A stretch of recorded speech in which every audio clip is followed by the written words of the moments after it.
The next big update for Fallout 76, called Locked and Loaded, is almost upon us and there is a lot of ground to cover. Let us not waste any time and dive right into all the new features and changes which you can expect once this update launches on April 27. Special Loadouts is one of the biggest new features incorporated within Locked and Loaded, and we could not be more excited to get it into your hands. It does exactly what you, the community, have been asking for, offering a way to modify and completely reset your character's special attributes. So, how does it work? Once your character reaches level 25, all you need to do is visit a punch card machine in-game, which will allow you to adjust your special, change your perk cards, and save your build into one of the 2 currently available loadout slots. The punch card machines then allow you to swap between your loadouts quickly and seamlessly, which you can also rename to easily tell them apart. These punch card machines will be located at train stations across Appalachia, but for even more ease of access, you will automatically learn the plan to build a punch card machine at your camp. Consequently, this means you can use punch card machines built at other players' camps as well.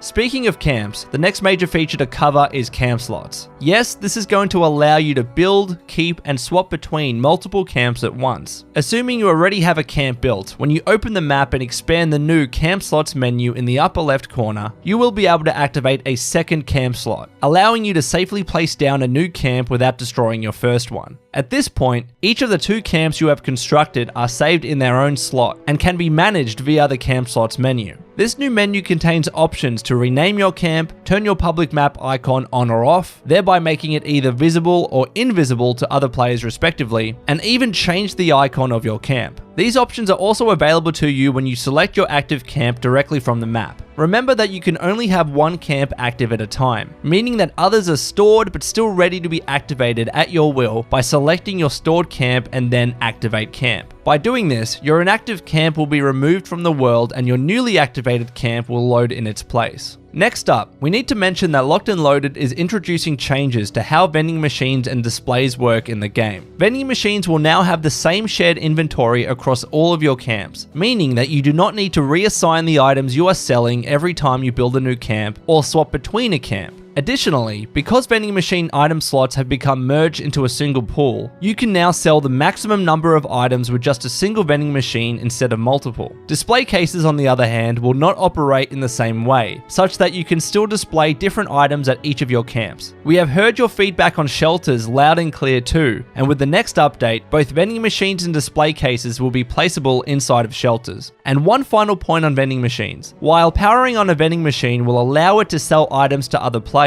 it no longer causes your camp to appear on the public map. As mentioned before, this functionality will now be controlled via the new public beacons feature, so be sure to turn on your public map icon in the new camp slots menu to attract other players to your camp. Daily ops are getting expanded in this update as well, with a new Decryption Mode that puts you on a mission to disable radio interceptors for the Brotherhood's Vernon Dodge. Specifically, you will be tasked with hunting down 3 enemy code carriers, holding the codes capable of disabling the interceptors. These enemies will need to be taken down as part of 3 enemy waves, with each becoming increasingly harder, culminating in the final showdown with the Daily Op boss and the last radio interceptor. The Decryption Mode will also feature a new default mutation called Savage Strike, which makes enemy attacks more deadly by causing them to ignore your armor resistances, so be on guard and utilize sneak if you need to. Daily ops in general are also getting new randomized mutations called Toxic Blood, where enemies leave behind poisonous hazards on death, Group Regeneration, where enemies emit an aura that heals other enemies in the area, and Swift Footed, where enemies have increased movement speed. Moreover, you will now encounter even more enemy types in all daily ops with the addition of Scorched, Mothman Cultists, and Mole Miners. And the locations of Vault 96, Watoga Raider Arena, and West Tech Research Center will be added to the pool of randomized locations as well.